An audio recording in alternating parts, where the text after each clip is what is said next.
All right, the draft less than a week away. We're back for just a couple more minutes here at Legacy Studios. And again, my partner from the Coons Market Black and Gold Sunday Show, award-winning journalist Bob Dvorak, right now with us on the AT&T Sports Line.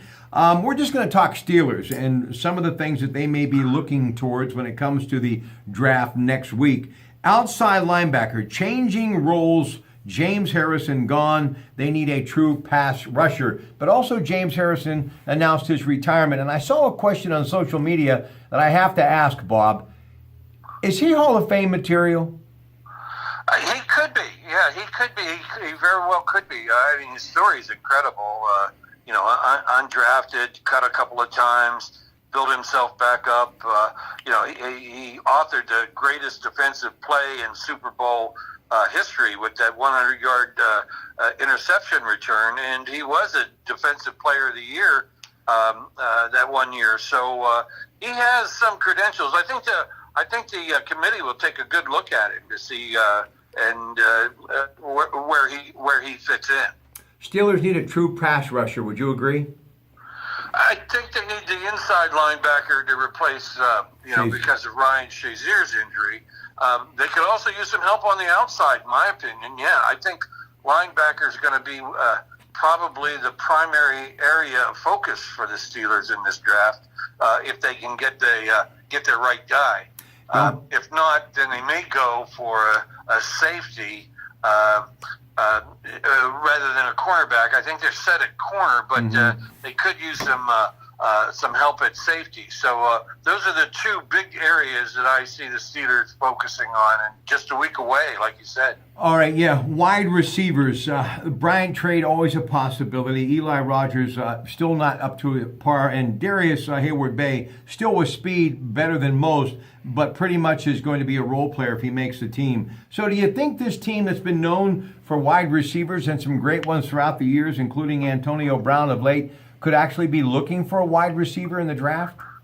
I think they might be able to find a bargain in the later rounds like they did with Antonio Brown. They have an uncanny ability of spotting wide receiver talent in the college ranks and then blending it into their system for the guys who play on Sunday. So, they're very adept at spotting that talent at wide receiver. They could add somebody at the wide receiver spot. I think they also will be looking for a backup running back to Le'Veon Bell, however that situation works out. But they could have their eye on a running back in the middle rounds, third, fourth, or fifth rounds.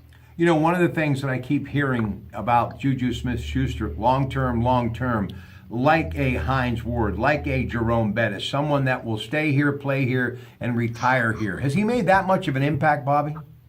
Oh, I think he has. I think he just really kind of he can own this town with another good year. But I think he, with his personality and the modesty, the way he, would ride his bike to practice, and the physical element he brings to the game, a la Hines Ward, and the speed he showed on some of those long touchdowns was incredible. He was the youngest wide receiver in the draft. And again, the Steelers, Kevin Colbert and his crew identified him, and what a find he was. I mean, he had one of the bigger impacts in the NFL among any rookie last year. Hey, don't forget, we'll talk more about the draft this Sunday on the Coons Market Black and Gold Sunday Show. Greg Diolis and Ted Arnott and Bob Dvorak. Real quick, Gerald Hawkins is a guy that they're going to really definitely work on this year with Chris Hubbard gone as far as offensive line. But a lot of people are saying Ramon Foster, final year of his contract. You think the Steelers would let this guy go after this year, even if he has a mediocre year? Because it's so difficult to find the moving parts, to have a cohesive offensive line, and I think he's been an intricate part of this. So barring an unforeseen and God forbid injury, I think he comes back again after this year. What do you think? Well, yeah, you're exactly right.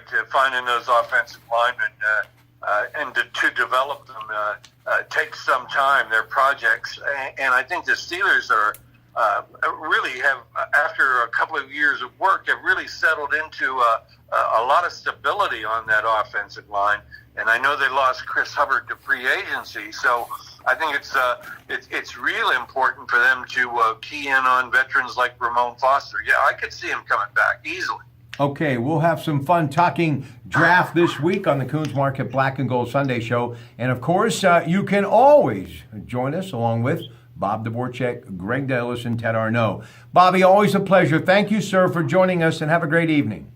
Great to be here, Rob. All right, from Legacy Studios in East Liverpool, Ohio, Rob Pratte saying we'll talk to you tomorrow morning, bright and early at 5 a.m. on KDKA Radio. Good night.